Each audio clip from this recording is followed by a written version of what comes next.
Hello friends, welcome to my YouTube channel. तो इस video में आप लोगों को जानकारी देने वाला हूँ पेमेंट्स बैंक से जुड़े एक बहुत बड़े अपडेट के बारे में। और अपडेट ये है, जैसा कि आप लोग जानते होंगे और नहीं जानते तो आप लोगों को मैं बताना चाहूँगा। अभी मैं करंट सिनेरियो के बारे में बात कर रहा हूँ, जो अब तक चल रहा था उसके बारे में, कि जब पेमेंट्स बैंक अकाउंट होते थे उसमें मैक्सिमम डिपॉजिट की जो लिमिट होती थी वो 1 लाख रुपए की होती थी कि अगर आपके पास जो है पेमेंट्स बैंक का अकाउंट है तो उसमें आप मैक्सिमम 1 लाख रुपए तक डिपॉजिट कर सकते हैं। उससे ऊपर आप जो डिपॉजिट नहीं कर सकते हैं। तो अगर आप यहाँ पे ये सोच रहे होंगे कि नहीं, हमारे पास जो है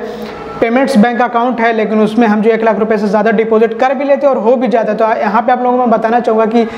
पेमेंट्स बैंक जो थे ज़्यादातर, मतलब मान लीजिए कि सभी,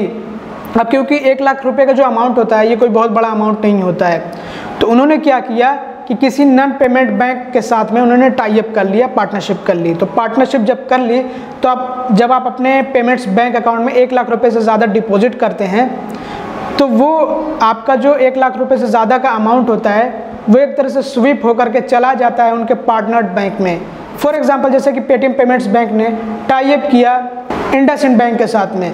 तो अगर आपके पास पेटीएम पेमेंट्स बैंक का अकाउंट है और आप उसमें 1 लाख रुपए से ज़्यादा डिपॉजिट करते हैं तो जो 1 लाख रुपए से ज़्यादा का अमाउंट होगा वो चला जाएगा इंडसइंड बैंक में। एक तरह का आपका वहाँ पे भी अकाउंट क्रिएट हो जाता है, तो उसमें वो डिपॉजिट हो जाएगा।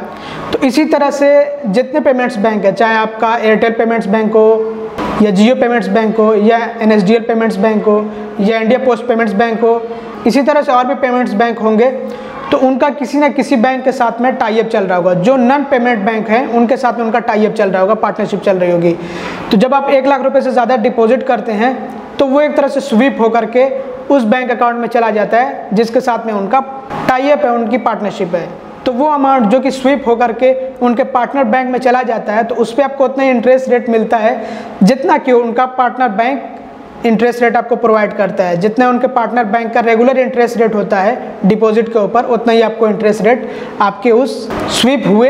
अमाउंट पे दिया जाता है। तो खैर, अब तक तो ये था कि आप जो 1 लाख रुपए तक मैक्सिमम डिपॉजिट कर सकते हैं, मतलब कि अपने पेमेंट्स बैंक अकाउंट में आप 1 लाख रुपए तक ही डिपॉजिट कर सकते हैं। 1 लाख रुपए से ऊपर अगर आप डिपॉजिट करते हैं तो वो जो 1 लाख रुपए से बड़ा अमाउंट होगा, ज़्यादा होगा, वो जो है स्वीप होकर के चला जाएगा उनके पार्टनर बैंक अकाउंट में, और उस पर आपको उसी तरह से इंटरेस्ट रेट मिलेगा जैसे कि उनका पार्टनर बैंक एक रेगुलर इंटरेस्ट रेट प्रोवाइड कर रहा होगा। और फिर उसके बाद जैसे जैसे आपके अकाउंट में पैसे कम होते रहेंगे, मतलब 1 लाख रुपए से कम हुए, तो वो फिर से स्वीप होकर के आपके पेमेंट्स बैंक अकाउंट में आ जाता है। तो इसी तरह से ये काम करता है। बट अभी आरबीआई ने क्या किया कि जो 1 लाख रुपए की लिमिट थी पेमेंट्स बैंक की, उसको डबल करके 2 लाख रुपए तक कर दिया है। तो मतलब कि अब आप अपने पेमेंट्स बैंक अकाउंट में 2 लाख रुपए तक डिपॉजिट कर सकते हैं मैक्सिमम।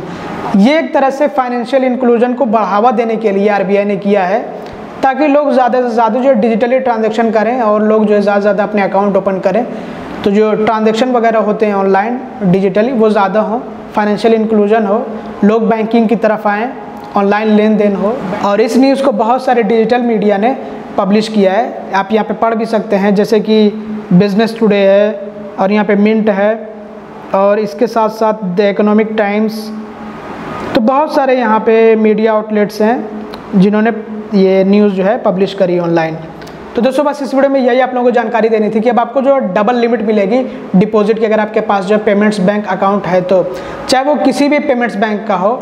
चाहे आपका एयरटेल पेमेंट्स बैंक हो या फिर पेटीएम पेमेंट्स बैंक हो या फिर जियो पेमेंट्स बैंक हो या फिर एनएसडीएल पेमेंट्स बैंक हो या फिर इंडिया पोस्ट पेमेंट्स बैंक हो, तो ये जितने ही, इसके अलावा और भी दूसरे पेमेंट्स बैंक होंगे, उन सब में आपको जो लिमिट मिलेगी 2 लाख रुपए की मिलेगी। अब जो 2 लाख रुपए तक डायरेक्टली आप उसमें डिपॉजिट कर सकते हैं, वो स्वीप नहीं होगा, वो उसी आपके पेमेंट्स बैंक अकाउंट में ही रहेगा और उस पर आपको उतना ही इंटरेस्ट मिलेगा जितना आपको आपका पेमेंट्स बैंक दे रहा होगा। तो दोस्तों, बस इस वीडियो में इतना ही। तो उम्मीद करता हूँ वीडियो आपको पसंद, अगर आपको वीडियो पसंद है तो लाइक करिएगा, चैनल को सब्सक्राइब कर दीजिएगा और वीडियो को शेयर कर दीजिएगा। Thanks for watching.